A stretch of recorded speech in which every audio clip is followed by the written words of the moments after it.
Hello guys, നിങ്ങൾ തമ്മിൽ കണ്ട പോലെ തന്നെ ഇന്ന് എൻ്റെ കസിൻ സിസ്റ്ററിൻ്റെ ഋതുമതി ചടങ്ങായിരുന്നു കേട്ടോ. സംഭവം എന്താണെന്നൊക്കെ എല്ലാവർക്കും അറിയുന്നുണ്ടായിരിക്കും. അങ്ങനെ ഞങ്ങളുടെ കുഞ്ഞനിയത്തിയും കൂടി വുമൻഹുഡിലേക്ക് വെൽക്കം ചെയ്തിട്ടുണ്ട്. അപ്പോൾ ചെറിയൊരു ഫംഗ്ഷൻ ഉണ്ടായിരുന്നു.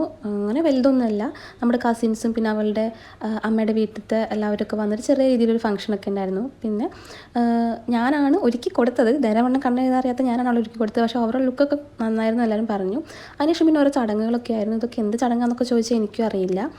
ഇങ്ങനെ നമ്മുടെ കിണ്ടിയിൽ ഇങ്ങനെ വാഴയിലുള്ള ഓരോ സംഭവങ്ങൾ ഇങ്ങനെ പൊതിഞ്ഞിട്ട് ഇടുന്നുണ്ട്, കൈയിട്ടിട്ട് എടുത്തിട്ട് ക്ലോസ് റിലേറ്റീവ്സിനൊക്കെ കൊടുക്കും. അതായത് അവളുടെ ബ്രദർ, അച്ഛൻ, അമ്മ, അങ്ങനെ കുറച്ച് പേർക്ക് കൊടുക്കും. അങ്ങനെ അവർക്ക് കിട്ടിയത് അതിൽ തുളസി എന്തോ ആയിരുന്നു.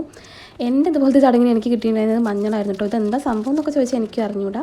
പിന്നെ അതിനുശേഷം നമ്മളൊരു എന്തൊരു ചക്കരച്ചോറ് എന്ന് പറയും, അതുണ്ടാക്കിയിട്ട് ഇതുപോലെ കഴിക്കുന്നുണ്ട്. ഇതൊക്കെ എന്താണെന്ന് ചോദിച്ചാൽ എനിക്ക് കറക്റ്റ് പറഞ്ഞു തരാൻ അറിയില്ല. ഓരോ സ്ഥലത്തും ഓരോ രീതിയിലായിരിക്കും. അതിനുശേഷം പിന്നെ അത് അച്ചമ്മയാണ്. അച്ചമ്മക്ക് കഴിച്ചും കെട്ടി കൊടുക്കുന്നുണ്ട്. നമ്മൾ ഗോൾഡ് ഡ്രസ്സ്, സ്വീറ്റ്സ് ഒക്കെ ഇതുപോലെ ഗിഫ്റ്റായിട്ടൊക്കെ കൊടുക്കും. പിന്നെ അതിനുശേഷം അവളുടെ മാമന്മാരൊക്കെ വന്നപ്പോൾ കേക്ക് കൊണ്ടുവന്നിട്ടുണ്ടായിരുന്നു. അപ്പോൾ അതൊക്കെ കട്ട് ചെയ്ത് നമ്മൾ എല്ലാവർക്കും കൊടുത്ത് കഴിച്ചു. അതിൻ്റെ ഇടയിൽ കൂടി കണ്ടില്ലേ, നമ്മൾ ആദ്യം കേക്ക് കൊടുത്ത ആളാണ്, പക്ഷേ ഞാൻ വീഡിയോ എഡിറ്റ് ചെയ്യുമ്പോൾ കണ്ട ആൾ അതിൻ്റെ ഇടയിൽ കൂടി വീണ്ടും വന്ന് എടുത്ത് കഴിച്ചിട്ടുണ്ട്. പിന്നെ നമ്മളെല്ലാവരും കൂടി ഇരുന്ന് ഫുഡൊക്കെ കഴിച്ചു. ബിരിയാണി ആയിരുന്നു കേട്ടോ. അപ്പോൾ ചെറുതായിട്ടൊരു ഫാമിലി ഗെറ്റ് ടുഗദർ എന്നൊക്കെ വേണമെങ്കിൽ പറയാം. അങ്ങനെ എല്ലാവരും കൂടി ഒന്ന് ഒത്തുകൂടി ചെറിയൊരു രീതിയിൽ ഫംഗ്ഷനായി കഴിച്ചു. നിങ്ങളുടെ അവിടെയൊക്കെ ഇതുപോലെ ഫംഗ്ഷൻ നടത്താറുണ്ടെങ്കിൽ കമൻറ്റ് ചെയ്യണേ. അപ്പോൾ അത്രയേ ഉള്ളൂ. വീഡിയോ ഇഷ്ടമെങ്കിൽ ലൈക്ക് ചെയ്യുക. ബൈ.